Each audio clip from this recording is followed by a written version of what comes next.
လုံးလေးထည့်ပါမယ်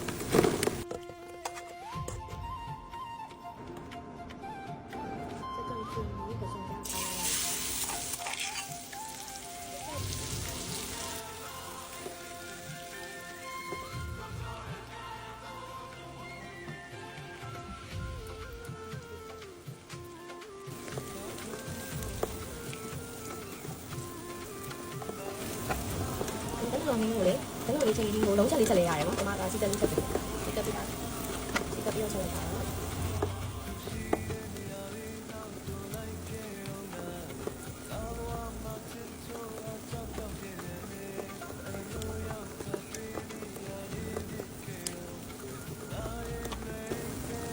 ဒါလိုလေးထည့်ပါမယ်